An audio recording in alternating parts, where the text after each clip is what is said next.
ಅತಿಯಾದ ಗಾಳಿ ಮಳೆಯಿಂದ ಕಾಫಿ ಮತ್ತು ಮೆಣಸು ಬೆಳೆಗೆ ಕೊಳೆ ರೋಗ ತಗುಲಿ 40% 50% ಬೆಳೆಹಾನಿ ಸಂಭವಿಸಿದ್ದು ಕಾಫಿ ಬೆಳೆಗಾರರು ಬೀದಿಗೆ ಬರುವ ಸ್ಥಿತಿಯಲ್ಲಿದ್ದಾರೆ.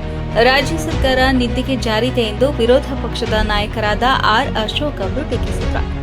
ಮಲೆನಾಡು ಭಾಗದಲ್ಲಿ ಅತಿ ಮಳೆಯಿಂದಾಗಿ ಹಾನಿಗೊಳಗಾದ ತಾಲೂಕಿನ ಕ್ಯಾನಹಳ್ಳಿ ಮತ್ತು ಚನ್ನಹಳ್ಳಿ ಗ್ರಾಮದಲ್ಲಿನ ಕಾಫಿ ತೋಟಗಳಿಗೆ ಪರಿಶೀಲನೆ ಆಗಮಿಸಿದ ವೇಳೆ ಪತ್ರಕರ್ತರೊಂದಿಗೆ ಮಾತನಾಡಿದ ಅವರು, ಇಷ್ಟೊಂದು ಬೆಳೆ ಹಾನಿಯಾಗಿದ್ದರೂ ಸಂಬಂಧಪಟ್ಟ ಇಲಾಖೆ ಅಧಿಕಾರಿಗಳಾಗಲಿ ಸರ್ಕಾರದ ವತಿಯಿಂದ ಸಚಿವರುಗಳಾಗಲಿ ಬೆಳೆ ಹಾನಿ ಸಮೀಕ್ಷೆ ಮಾಡಲು ಬಂದಿಲ್ಲ.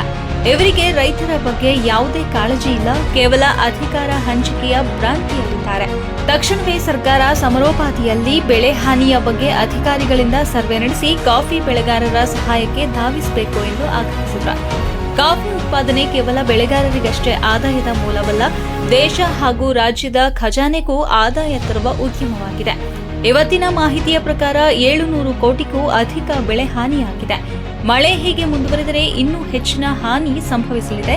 ತಕ್ಷಣವೇ ಸರ್ಕಾರ ಎಚ್ಚೆತ್ತುಕೊಂಡು ಬೆಳೆಗಾರರ ನೆರವಿಗೆ ಬರಬೇಕು ಎಂದು ಅವರು ರೈತರಿಗೆ ನ್ಯಾಯ ಸಿಗುವವರೆಗೂ ಸರ್ಕಾರವನ್ನ ಎಚ್ಚರಿಸುವ ಕೆಲಸ ಮಾಡುತ್ತೇವೆ ಎಂದು ಹೇಳಿದರು.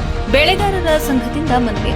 ತಾಲೂಕು ಬೆಳೆಗಾರರ ಸಂಘದ ಮಾಜಿ ಅಧ್ಯಕ್ಷರಾದ ಉದಯ್ ವಿರೋಧ ಪಕ್ಷದ ನಾಯಕರಿಗೆ ಬೆಳೆಗಾರರ ಸಮಸ್ಯೆಯ ಬಗ್ಗೆ ವಿವರವಾಗಿ ತಿಳಿಸಿ, ಕಾಫಿ ಮತ್ತು ಮೆಣಸಿಗೆ ಫಂಗಿಸೈಡ್ಸ್ ರೋಗ ಹೆಚ್ಚು ಹಾನಿಯುಂಟು ಮಾಡುವುದರಿಂದ ಈ ರೋಗವನ್ನು ತಡೆಗಟ್ಟಲು ಮತ್ತು ಹತೋಟಿಗೆ ತರಲು ಔಷಧ ಸಿಂಪರಣೆಗೆ ಹೆಚ್ಚು ಖರ್ಚು ತಗುಲುವುದರಿಂದ ಇಂತಹ ಔಷಧಗಳಿಗೆ 50% ರಿಯಾಯಿತಿ ಘೋಷಿಸಬೇಕು ಮತ್ತು ಕಾಫಿ ಬೆಳೆಯನ್ನ ಕೇಂದ್ರ ಸರ್ಕಾರದ ಫಸಲ್ ವಿಮಾ ಯೋಜನೆಯಡಿ ಸೇರಿಸಬೇಕು ಎಂದು ಮನವಿ ಸಲ್ಲಿಸಿದರು.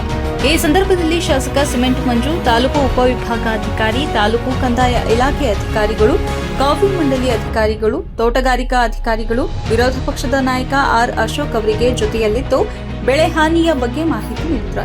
ಬೇಲೂರು ಕ್ಷೇತ್ರದ ಶಾಸಕ ಹುಲ್ಲಹಳ್ಳಿ ಸುರೇಶ್, ಮಾಜಿ ಶಾಸಕರಾದ ಎಚ್ಎಂ ವಿಶ್ವನಾಥ, ಜಿಲ್ಲಾ ಬಿಜೆಪಿ ಅಧ್ಯಕ್ಷರಾದ ಸಿದ್ದೇಶ್ ನಾಗೇಂದ್ರ, ಮಂಡಲ ಅಧ್ಯಕ್ಷರಾದ ವಳಲಲ್ಲಿ ಅಶ್ವಥ್, ಕಾಫಿ ಬೆಳೆಗಾರರ ರಾಜ್ಯ ಒಕ್ಕೂಟದ ಅಧ್ಯಕ್ಷರಾದ ಶಿವಣ್ಣ, ಬೆಳೆಗಾರರ ಸಂಘದ ಸದಸ್ಯರುಗಳು ಸಾಥ್ ನೀಡಿದರು.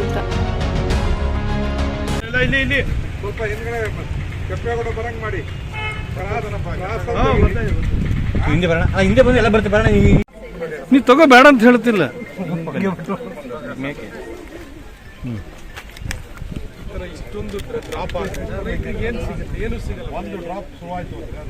ಸುಬ್ರಹ್ಮಣ್ಯ ರಿಕಾರ್ಡ್ ನೋಡಿ ಒಂದು ಇಲ್ಲ ಮೇಲ್ಗಡೆ ಏನಿಲ್ಲ. ಅಣ್ಣ ಮೆಣಸು ಇಸ್ಕೊಳ್ಳಿ, ಸ್ವಲ್ಪ ಹಾಕೊಳ್ಳಿ, ಹಂಗೆ ಒಣಗಿರೋದಲ್ಲ ಕವರಿಗೆ ಹಾಕೊಳ್ಳಿ. ಒಂದು 2 ರಿಂದ 3 ದಿವಸದಲ್ಲಿ ಇಡೀ ಪ್ಲಾಂಟ್ ಅದು ಒಂಥರ ವೈರಲ್ ಇನ್ಫೆಕ್ಷನ್, ಗಾಳಿಗೆ ಸ್ಪ್ರೆಡ್ ಆಗ್ತದೆ, ಅಂಗಮಾರಿಕೆ ಕಾಯಿಲೆ ಇದೆಯಲ್ಲ ಆ ಥರ. ಹಾಗಾಗಿ ಹೆಚ್ಚಿನ ಆ ತೋಟಗಳು ಎಲ್ಲಿ ಅಪ್ಲೈ ಮಾಡಿದರೆ ಅಲ್ಲಿ ಈ ಪರ್ಸೆಂಟೇಜ್ ಕಮ್ಮಿ ಇದೆ. ಎಲ್ಲಿ ಮಾಡೋಕ್ಕಾಗ್ತಾ ಇಲ್ಲ ಅಂಥ ಜಾಗದಲ್ಲಿ ಈ ಥರ ಹೆಚ್ಚು ಅಲ್ಲ. ಈಗ ಫೀಡರ್ ರೂಟ್ ಎಲ್ಲ ಬೋನ